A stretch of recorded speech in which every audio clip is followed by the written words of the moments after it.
Oke, assalamualaikum warahmatullahi wabarakatuh.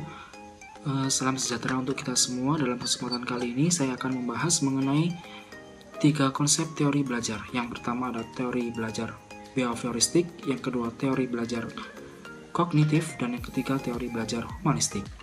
Sebelum kita lanjut, sebenarnya ngapain sih kita harus mempelajarinya? Karena ilmu ini dapat membantu guru untuk memahami bagaimana siswa belajar, membantu proses belajar lebih efektif, efisien, dan produktif, membimbing guru untuk merancang dan merencanakan proses pembelajarannya. Nah, lanjut saja kita mulai. Teori behavioristik ini, siswa dikatakan belajar bila ada perubahan perilaku, masukan atau stimulus dan keluaran berbentuk respon merupakan hal yang paling fundamental. Wujud yang terjadi ketika antara stimulus dan respon akan diasumsikan tidak penting karena tidak dapat diukur. Pengulangan materi merupakan elemen paling mendasar dalam belajar. Jika pengulangan pada materi dilaksanakan kembali, maka respon yang dihasilkan akan semakin solid.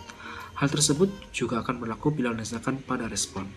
Ada 6 tokoh yang melahirkan aliran behavioristik ini, antara lain yang pertama ada Ivan Pavlov, yang kedua ada Watson, yang ketiga ada Guthrie, yang keempat ada Skinner, yang kelima ada Carl Hall, dan yang keenam ada Thorndike. Adapun prinsip-prinsip dari teori ini adalah yang pertama ada reinforcement and punishment, yaitu sebuah penguatan atau hukuman. Yang kedua ada primary dan secondary reinforcement. Yang ketiga ada schedule of reinforcement. Yang keempat ada contingency management. Yang kelima stimulus control in operant learning. Yang keenam adalah the elimination of response. Adapun implikasi teori ini dalam pelajaran adalah teori ini menekankan pada kegiatan mimetik yang berarti penguatan pada penguatan yang telah dipelajari. Presentasi pada mata pelajaran harus sesuai dengan runtut dan kedudukan secara rinci. Dari konkret ke abstrak. Tidak boleh dari abstrak ke konkret. Beda dengan teori belajar behavioristik, teori kognitif lebih mementingkan proses belajar daripada hasil belajarnya.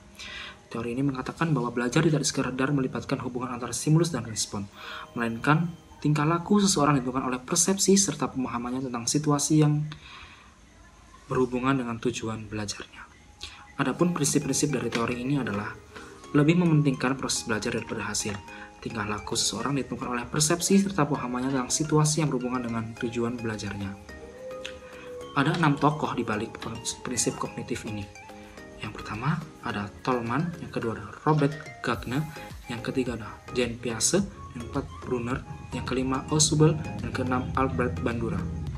Implikasi teori ini dalam pembelajaran adalah siswa akan secara tidak sadar diharuskan untuk lebih aktif dan kreatif, karena siswa tidak hanya pasif duduk diam memperhatikan guru, namun mereka akan menerima pengetahuan sembari memberikan sebuah gagasan untuk mengimplementasikan pengetahuan tersebut.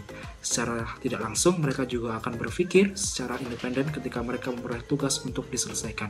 Nah, penerapan teori ini sudah terjadi dalam kurikulum 2013, di mana siswa harus wajib aktif dalam pembelajaran.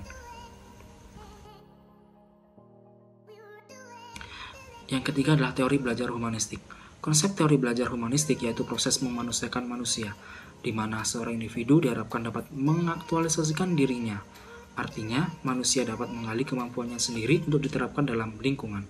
Proses belajar humanistik memusatkan perhatian kepada diri peserta didik sehingga menitikberatkan kepada kebebasan individu.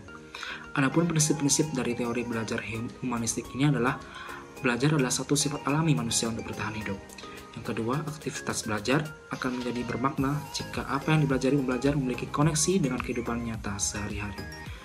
Adapun tokoh dari teori ini adalah yang pertama ada Kolb, yang kedua ada Honey and Mumford, ketiga ada Carl R. Roger, yang keempat ada Habermas. Adapun implikasi dari teori ini dalam pembelajaran adalah guru harus mengetahui sifat-sifat siswa.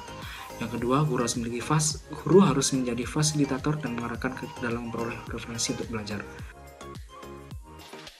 Nah, kesimpulan dari teori ketiga dari teori belajar ini adalah pada akhirnya teori behavioristik menekankan pada hasil daripada proses belajar. Teori kognitif menekankan pada proses belajar, dan teori humanistik menekankan pada isi atau apa yang dipelajari. Sekian dan terima kasih.